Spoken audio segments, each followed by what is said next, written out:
Baru-baru ini ada video singkat, mana Tuhan, kalau betul Tuhan itu ada, lihat, saksikanlah Tuhan, aku sedang berzinah. Ini sedang menentang Allah. Kelompok seperti ini bukan lagi menentang, tapi mengancam, ingin mengajak Allah berperang, seolah-olah Allah tak mampu memberikan sesuatu kepada dia, baik sifatnya azab ataupun cobaan. Hari ini Bapak Ibu sekalian yang berbahagia, kelompok yang menentang Tuhan itu banyak. Indonesia hari ini darurat 3 hal. Syaitanirrajim. Bismillahirrahmanirrahim. Assalamualaikum warahmatullahi wabarakatuh. Alhamdulillahi rabbil alamin wa bihi nasta'inu ala umuri dunya waddin, wassalatu wassalamu ala asyrafil anbiya'i wal mursalin wa ala alihi wa sahbihi ajma'in. Allahumma salli wa sallim wa barik ala hadha an-nabiyil karim. Allahumma salli ala Muhammad wa ala ali Muhammad fil alamin innaka Hamidum Majid. Ya ayuhan nasu ittaqu rabbakum alladhi khalaqakum min nafsin wahidah wa khalaqa minha zawjaha wa batha minhuma rijalan katsiran wa nisaa'a wattaqullaha alladzi tasaaluna bihi wal arham innallaha kana 'alaikum raqibah. Puji syukur kehadirat Allah dengan mengucapkan alhamdulillahirabbil alamin, bersalawat kepada Nabi dengan mengucapkan Allahumma shalli ala Muhammad wa ala ali Muhammad fil alamin innaka Hamidum Majid. Bapak Ibu sekalian yang berbahagia, mudah-mudahan kita semua yang hadir di zuhur ini Allah berikan keberkahan, rahmatnya, karunia-Nya. Insyaallah kita husnul khatimah dan istiqamah dalam kebaikan dan ketaatan. Amin ya rabbal alamin. Baik Bapak Ibu sekalian yang berbahagia, di zuhur ini kita akan coba mengkaji satu buku, judulnya Nawaqidul Islam, yang membatalkan keislaman. Ada 10 poin yang membatalkan keislaman. Buku ini kita ambil dari pengarangnya Syekh Muhammad bin Abdul Wahab Sulaiman At-Tamimi.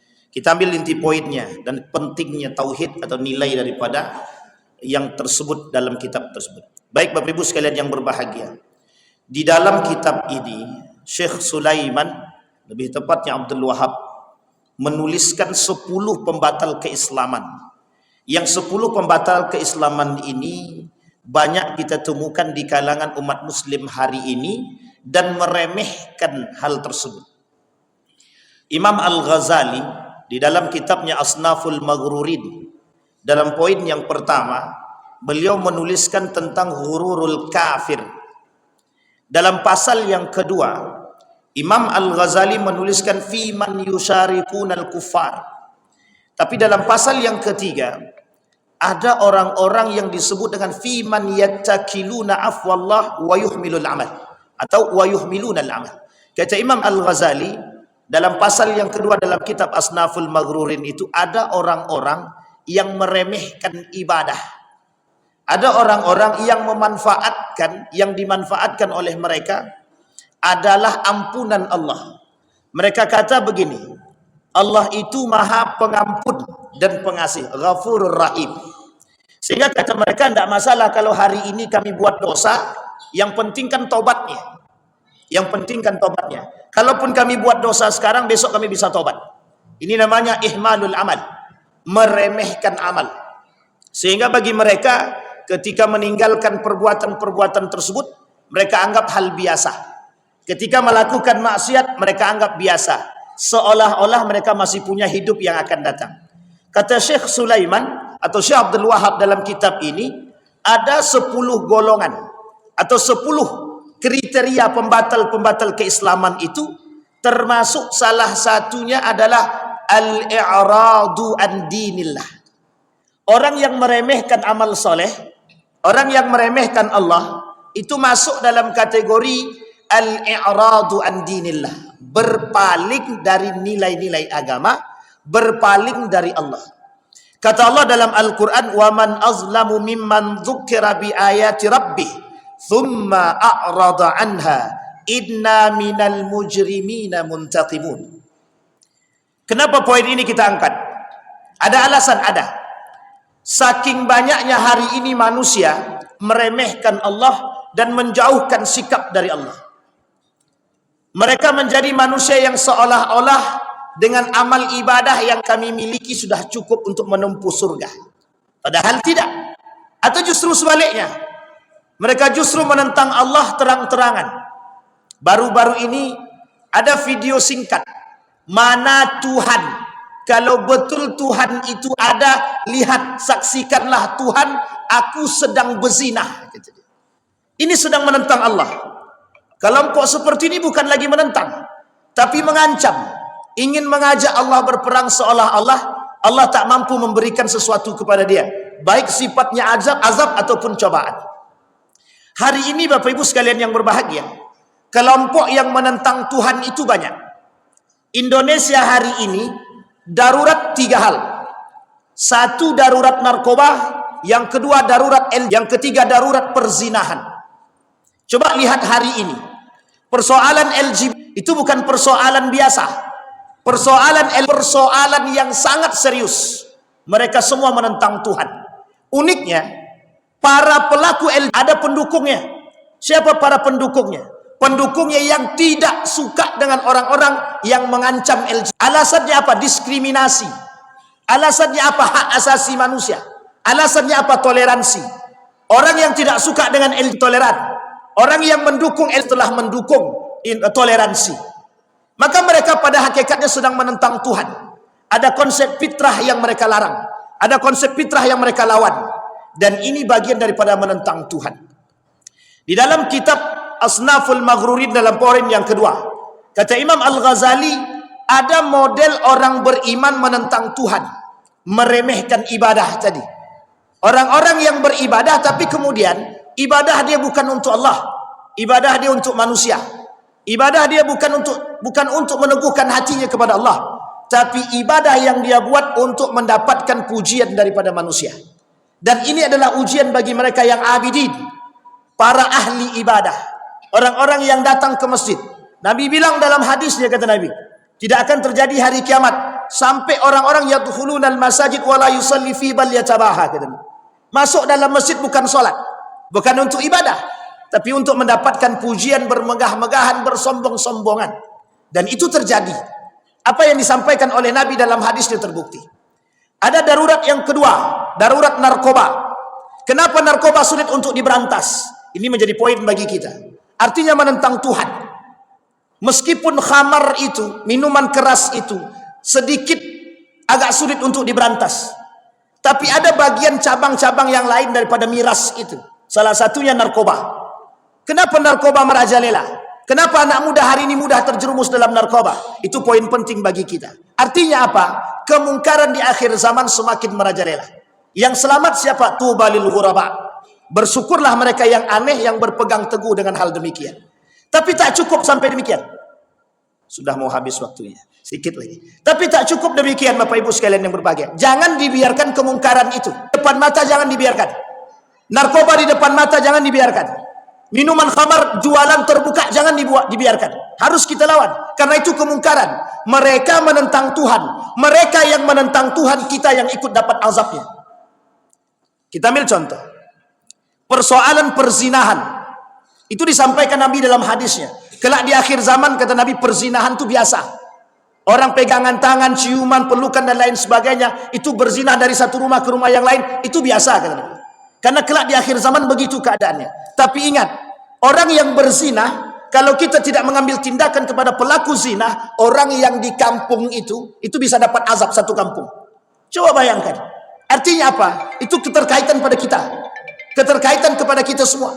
Kalau kita tidak mau berproses atau melawan daripada kemungkaran tersebut, maka kita bagian daripada orang yang mengaminkan perbuatan kemungkaran.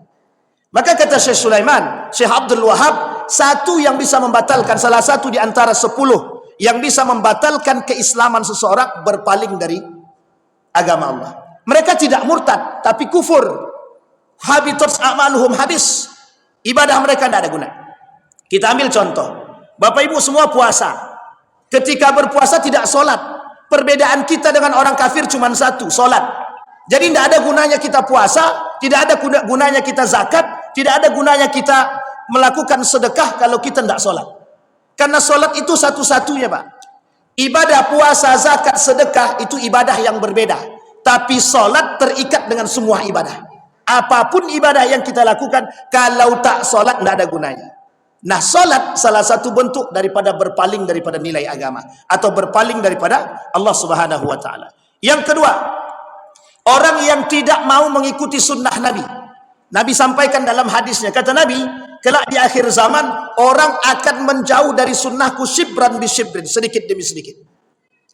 Nanti di akhir zaman orang aneh dengan sunnah Nabi. Anehnya bagaimana? Tidak mau mengikuti sunnah Nabi. Orang pakai sunnah Nabi, dia bilang, oh ini sok sunnah ini. Ini sok suci, sok bersih, sok baik, dan lain sebagainya. Tapi kalau ada pelaku kemungkaran, kemaksiatan, biasa saja. Itu haknya mereka. Kita tak berani menentang. Tapi kalau ada orang yang mohon maaf bercadar dia, kemudian kita katakan, oh ini teroris. Oh ini pelaku celana cingkrang, sok sunnah. Oh ini masuk dalam masjid, sok sunnah, dan lain sebagainya. Kita mengingkari sunnah. Ada orang-orang seperti ini banyak. Kelak di akhir zaman kita dipenuhi dengan begitu. Isi daripada dunia ini cuma satu. Di akhir zaman, munafik dari golongan Islam. Yang dari bukan orang Islam, namanya kafir. Maka kata Nabi cuma dua yang mengisi bumi. Kelak di akhir zaman, satu orang kafir, yang kedua orang munafik. Siapa dari orang munafik tersebut? Salah satunya ingkarus sunnah. Apa kata mereka? Kami tak beriman kepada Muhammad, kami beriman kepada Allah. Kami tak beriman kepada Muhammad. Sehingga perkataan Muhammad itu bisa saja bohong, bisa saja dusta. Artinya apa? Mereka tidak suka dengan Muhammad. Dan itu muncul di tengah umat muslim hari ini.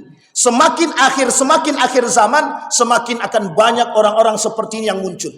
Mereka yang menolak fitrah, mereka yang menolak syariat. Apa kata Nabi dalam riwayat yang lain? Kata Nabi, kelak syariatnya Allah itu akan Allah cabut dari mereka. Yang tersisa kebingungan dan kebodohan di antara umat muslim hari ini. Bapak Ibu sekalian yang berbahagia, apa yang harus kita lakukan? Yang harus kita lakukan teguh pendirian. Yang harus kita lakukan, kata Nabi, menjadi manusia yang ketika itu berpegang pada tali agama.